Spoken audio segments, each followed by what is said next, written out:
Hi, it's Lydie. Today I want to talk and to pour out, I would say, my heart because it's important to share our daily concerns, things that make us happy or sad or disappointed and everything in between.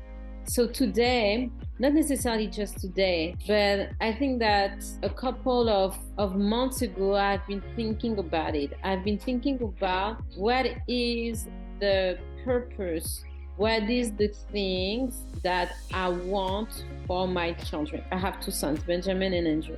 And I've been thinking about that. What do I want for them? Do I have a plan? Do I have projects? Do I have objectives that I want them to reach at a certain time, or I'm just, going with the flow, waiting for things to happen, or do I create things for them to learn about and to have more skills? And when I was thinking about that, for me, I was like, oh, no, no, no, no, I need to be more, I need to be more, I need to be more. And then I realized that when I think only about the shortcoming, I cannot really focus on what we have, about the thing that we have already and the thing that we should appreciate.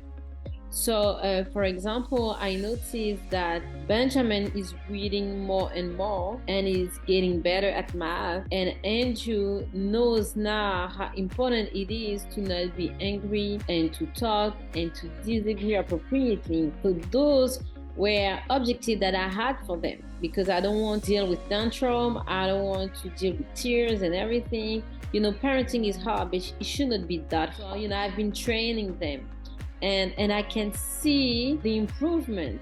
But instead of thinking about, okay, what's more, it's important also to thank God and to say, oh, okay, before they could not do that, but I can see your hand. I can see that you have been helping me so I can help them, and you have been helping them as well because they are more mature. I can see it. They are not around running, screaming, jumping. They are boys, so they are jumping all the time.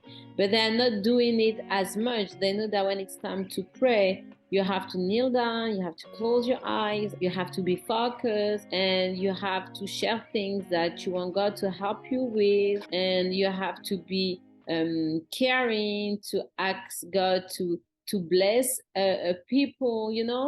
And I can see the improvement. It helped me to understand that it's not necessarily just about things to improve, but it's also about things to acknowledge when your child or even when yourself, you are doing things that allow everybody to improve. You see? So enjoy that part as well and not say, okay, that is done. So now let's go to the next one. That is done. Let's go to the next one. We can say that is done. Let's enjoy it. Okay, we appreciate it. Thank you, Jesus. Then we can go to the next part. And I'm telling you that because today I had the series with Joel at Tenacity Foundation, and he had one of his staff helping with producing the show, and the way that he introduced me really touched me because I said that I didn't know. I know that I am all of that, but hearing somebody else saying, I said, yes, I'm all of that. Because he was saying that I have left my career, I switched career because I'm more into business finance. So I have my bachelor degree in that area. But when I had Benjamin and I was by myself here in the US, I was so afraid that I said, I cannot mess up my child.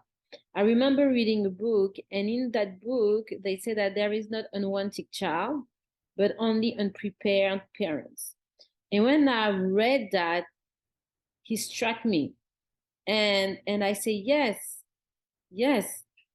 Even though Benjamin was not planned, but he was planned.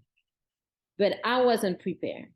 So I have literally 9 months to fix that.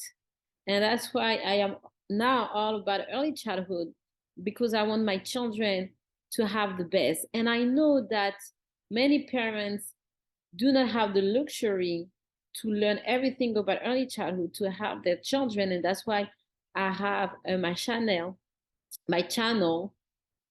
to help parents.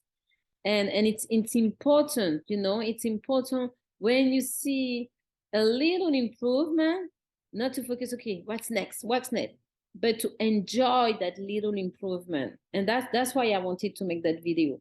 Enjoy the little improvement. If you see that now your child asks questions, or is more patient, or if you notice that during the day the school didn't call you, or nothing was broken, or the house is clean, you can always, stop it and enjoy it, and not say, okay, that is clean, when it's to be clean, when it's to be done, when it's, you see, I do not know if it's a sinful problem, while we are most likely to see the negative than the positive around us. But it's important to change that in the family dynamic. Let's change that. When I see Benjamin talking more, I'm like, oh, thank you, Jesus, because he was able to say that one sentence. Before he could not say it, but now he can do it. Rather to say, oh, that now he can talk. Oh, I want him to sing. Oh, I want him to be able to go into that spelling bee. It's good to have plans, but also it's good when you reach that step to enjoy, to celebrate, and then to say what next. I have two sons who are healthy, and I need to celebrate that. Don't take it for granted, but appreciate it and celebrate it, and thank God for them, as well for my husband, and just to stop, enjoy, so then you can go to the next step, and not necessarily to think about what's next. It's like a mom that now when one room is clean, you're like, oh, okay, what else, instead of saying, oh, that's clean, I love it, let's appreciate it. Let me know in the comments, how do you feel, what is it for you, how do you see it? It's very important for me to know, and also to encourage you along the way.